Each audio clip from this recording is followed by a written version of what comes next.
350 वर्षानंतर, तब्बल महाराजांच्या कालाच्या नंतर आज पहिल्यांदा गडावरती 350 वर्षानंतर मशाली पेटवल्या. तर गेले 8 वर्ष तुम्ही इथे म्हणजे कार्यरत आहेत. शिवजयंतीच्या दिवशी तुम्ही कार्यक्रम करता, तर नियोजन कसं करता तुम्ही? माहुली गडावरती शिवजयंतीचं नियोजन एक थोडक्यात आणि ग्रुपच्या बद्दल माहिती द्यायची झाली तर जवळजवळ एक 12 वर्षापासून कार्यक्रम करतोय. गडावर समस्त शिवभक्तांना, शिवप्रेमींना आम्ही एवढंच सांगेन, गावागावामध्ये नक्कीच शिवजयंती साजरी करा, पण आधी गडावरती शिवजयंती साजरी झाली. 17-18 फेब्रुवारीला इथे येता, तसे इतर दिवशी पण येता का म्हणजे गडावर? 31 ला खडा पहारा आणि 7 मोहीम कंपल्सरी आहेतच. आता समजा स्मारक वगैरे महाराजांचे बांधले जातात, पण स्मारकांच्या बदले आपले महाराजांचे जे किल्ले आहेत ते चांगले करावेत का स्मारक बांधावे, काय वाटतं तुम्हाला? जे युवा शिवभक्त आहेत त्यांच्यासाठी काय बोलाल तुम्ही? युवा शिवभक्त यांच्यासाठी माझा एक असा सल्ला असेल किंवा जे मोठे असतील त्यांच्यासाठी माझं एक सांगणं असतील. तर जय शिवराय दादा, तुमच्या ग्रुपचं नाव काय आहे, मंडळाचं? आमच्या ग्रुपचं नाव आहे किल्ले माहुलीगड प्रतिष्ठान. या माहुली गडावरती यंदाचा 8वा वर्ष म्हणजे सलग 7 वर्षापासून माहुली गडावरती शिवजयंती साजरी केली जाते. रात्री 18 फेब्रुवारीला ही शिवजयंतीचा जागर सोहळा आणि गोंधळाचा कार्यक्रम असतो. या गोंधळाचा कार्यक्रम किंवा ही शिवजयंती गडावरतीच का साजरी करायची याचं कारण असं की गडाकडे बघण्याचा दृष्टिकोन चांगला व्हावा आणि गडाकडे संवर्धन करण्यासाठी ही तरुण पिढी, युवा पिढी गडावर आली पाहिजे, या उद्देशाने हा उपक्रम राबवला जातो. थोडक्यात आपल्या गडाची माहिती द्या ना.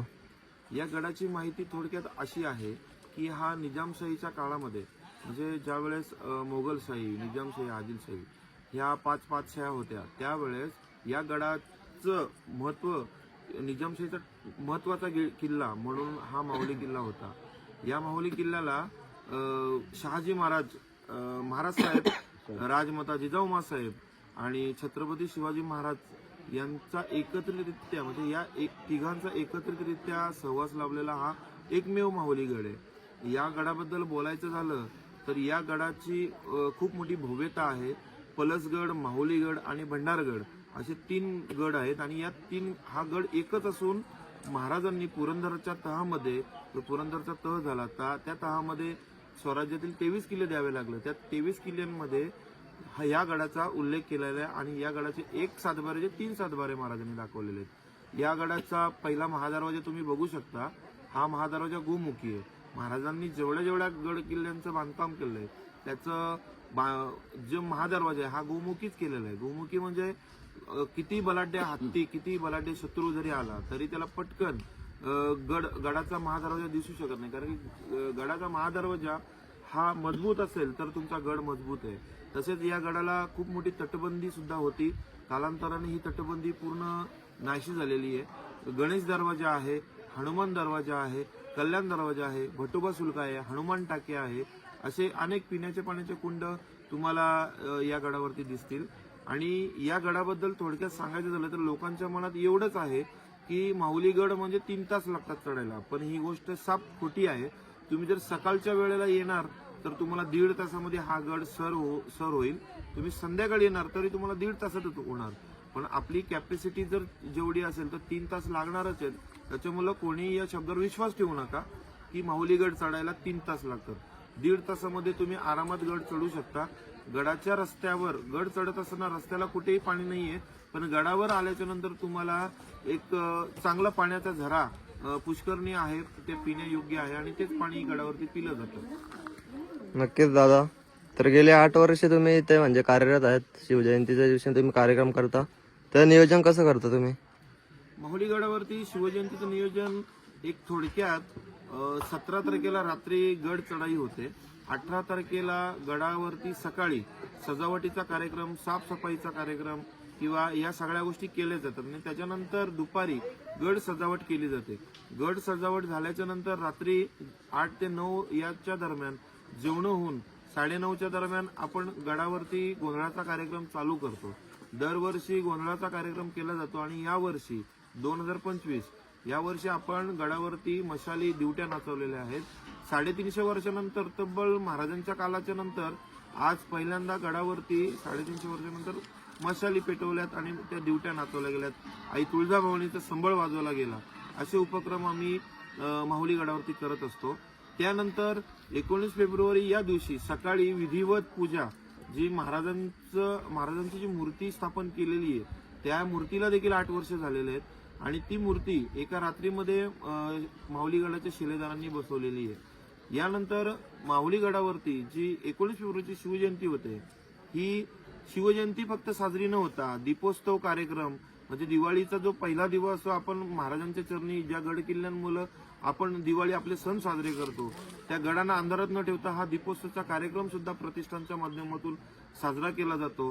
त्याच्यानंतर सीमा उल्लंघन, दसरा, खंडेनवमी हे सगळे कार्यक्रम गडावरती केले जातात, कारण की त्या काळामध्ये गडावरती हे कार्यक्रम होत होते आणि आता सुद्धा हे कार्यक्रम झाले पाहिजेत, हीच आमच्या प्रतिष्ठानच्या वतीने आमची एक ध्येय आहे.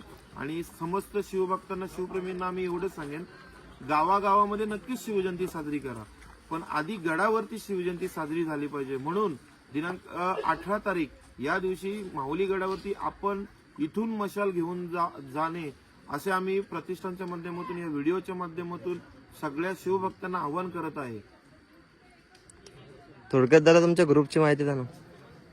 आमच्या ग्रुपची माहिती अशी आहे, किल्ले माहुलीगड प्रतिष्ठान आणि शिवसंकल्प माहुलीगड प्रतिष्ठान या 2 संयुक्त विद्यमानाने या गडाचं पावित्र्य राखलं जातं. इतर आधीही शिवदुर्ग प्रतिष्ठान असतील अशा अनेक संस्था या गडावरती कार्यरत आहेत आणि त्यांचंही प्रत्येकाने प्रत्येकाचं काम वाटून घेतलं आहे आणि प्रत्येकाच्या आपापल्या परीने इथे काम करत असतो. गडावरचं संवर्धन करणं हाच उद्देश आहे आणि गडावरती ज्या गोष्टी म्हणजे ज्या कुठे दारूच्या पार्ट्या म्हणा किंवा काही चुकीच्या गोष्टी या होऊ नयेत, याच उद्देशाने आपल्या ग्रुपच्या माध्यमातून, आपल्या प्रतिष्ठानच्या माध्यमातून गडावरती शिवजयंती किंवा कार्यक्रम राबवले जातात. तुम्हालाही या कार्यक्रमामध्ये सहभागी व्हायचं असेल तर तुम्ही आमच्याशी संपर्क साधू शकता. आणि ग्रुपच्या बद्दल माहिती द्यायची झाली तर जवळजवळ एक 12 वर्षापासून कार्यक्रम करतोय, गडावरती संवर्धन करतोय. मागे तुमच्या मागे जी महाराजांची मूर्ती आहे तिथे कोंबड्या वगैरे कोणी कापत असायच्या, तिथे घाण असायची, पण प्रतिष्ठानच्या मावळ्यांनी, शिलेदारांनी या माहुली गडाचा विचार करून माहुली गडासाठी काहीतरी केलं पाहिजे, या महाराजांच्या गडासाठी काहीतरी केलं पाहिजे, महाराजांसाठी काहीतरी केलं पाहिजे, या उद्देशाने या टीमचं काम चाललेलं आहे. कुठेही कोणाचा मोठेपणा नाही, कुठेही कोणाचा एकेरी उल्लेख नाही आणि कुठेही कोणाला नाव कमवण्याचा विचार नाही. त्याच्यामुळं ग्रुप हा फक्त जेवढे येतील ते सगळ्यांना ग्रुपमध्ये आम्ही सामावून घेतो. कोणी एका वैयक्तिक त्याचा लीडर नाहीये. तरी ज्यांना या ग्रुपमध्ये सामील व्हायचे आहेत आणि दिनांक 18 फेब्रुवारी आणि 19 फेब्रुवारी या दिवशी 2 दिवस महाराजांसाठी गडावरती उपस्थित राहा. नक्कीच दादा, जसे तुम्ही 19 फेब्रुवारीला 17-18 फेब्रुवारीला इथे येता तसे इतर दिवशी पण येता का म्हणजे गडावर? आम्ही दरवर्षी 19 फेब्रुवारी म्हणजे 18 आणि 19 फेब्रुवारी या दिवशी असतो, पण या आमच्या प्रतिष्ठानचे उपक्रम आहेत. 31ला खडा पहारा आणि खडा पहारा मोहीम असते 31च्या दिवशी, 30 आणि 31. त्याच्यानंतर दसऱ्याच्या दिवशी आदल्या दिवशी आम्ही वस्तीला येतो. त्याच्यानंतर दीपोत्सव, एखादा दिवाळीमधला एखादा दीपोत्सवचा कार्यक्रम एक दिवस पकडून आम्ही या गडावरती येत असतो. म्हणजे जवळजवळ एक 4 मोहीम गडावरती येण्याच्या ठरलेल्या असतात वर्षभरातून. आणि इतर संवर्धनाच्या काही गोष्टी असतील किंवा गड अभ्यास असेल किंवा गडाच्या काही वास्तू संरक्षित करायच्या असेल त्याच्या वेगळ्या मोहीम असतात. म्हणजे किमान वर्षातून 7 मोहीम कंपल्सरी आहेतच. नक्कीच. आता समजा स्मारक वगैरे महाराजांचे बांधले जातात, पण स्मारकांच्या बदले आपले महाराजांचे जे किल्ले आहेत ते चांगले करावेत का स्मारक बांधावे, काय वाटतं तुम्हाला? दोन्ही गोष्टी केल्या पाहिजेत, पण त्या दोन्ही गोष्टी करता करता महाराजांचं खरं स्मारक हे गड किल्ले आहेत, हे गड किल्ले जपले पाहिजेत. जर गडांवरती आपण काही करू शकलो नाही तर त्यांचं संरक्षण करू शकतो. शेवटी काय, गड बांधायला आपण नव्हतो, पण गड संरक्षण करायला आपण आहोत. हे आपलं कर्तव्य आहे, हे महाराजांनी आपल्याला शिकवण दिलेली आहे. जसं रायगडावरती शिलालेख आहे, यावं चंद्र दिवा करू, म्हणजे चंद्र सूर्य असेपर्यंत या गडाची गॅरंटी त्यांनी दिलेली आहे. आजही ते तेवढ्याच तटबंदी, भक्कम तटबंदीने उभे आहेत. तेवढ्याच आज इंग्रजांनी माहुली गडाच्या तुम्ही पायथ्याशी बघू शकता, महादरवाजाच्या तिथे सुरुंग लावलेले आहेत. ते सुरुंग लावून देखील ते गड पडलेले नाहीयेत. मग तुम्ही विचार करा, त्यांनी कधी श्वास सोडला नाही तर आपण त्यांचा श्वास कसा का दाबून धरायचा. म्हणून समस्त शिवभक्तांनी या गड किल्लेच एक महाराजांचे खरंच स्मारक आहेत. जर तुम्हाला खरंच स्मारक बसवायचे महाराजांचे तर त्या गडांवरती बसवा, जेणेकरून त्या स्मारकासकट गडांचं पण पूजन केलं जाईल. एवढं मी आमच्या प्रतिष्ठानच्या माध्यमातून सांगू शकतो. नक्कीच दादा, शेवटचा प्रश्न विचारतो. आता जे युवा शिवभक्त आहेत त्यांच्यासाठी काय बोलाल तुम्ही? युवा शिवभक्त यांच्यासाठी माझा एक असा सल्ला असेल किंवा जे मोठे असतील त्यांच्यासाठी माझं एक सांगणं असतील की 19 फेब्रुवारी वर्षातून एकदा शिवजयंती न साजरी करता महिन्याची प्रत्येक 19 तारीख तुम्ही शिवजयंती साजरी करू शकता. आणि शिवजयंती साजरी करताना तुम्ही ज्या अर्थाने महाराज जन्माला येतात त्या दिवशी तुम्ही फेटे घालून, तुम्ही रॅल्या काढून महाराजांना मानवंदना देता. पण खरी महाराजांना मानवंदना जर द्यायची असेल तर ती महाराजांच्या गडावरती येऊन मानवंदना दिली पाहिजे. कारण की महाराजांचा जन्म हा गडावरती झालेला आहे, शिवनेरी गडावरती झालेला आहे. म्हणून आपल्या जवळ असलेल्या गडावरती ही शिवजयंती साजरी केली पाहिजे. आणि ही शिवजयंती साजरी करून आपल्या घरोघरी शिवजयंती नव्हे तर शिव जन्मोत्सव हा सणासारखा साजरा केला पाहिजे. एवढं मी या आताच्या युवा पिढीला, तरुण पिढीला सांगू इच्छितो.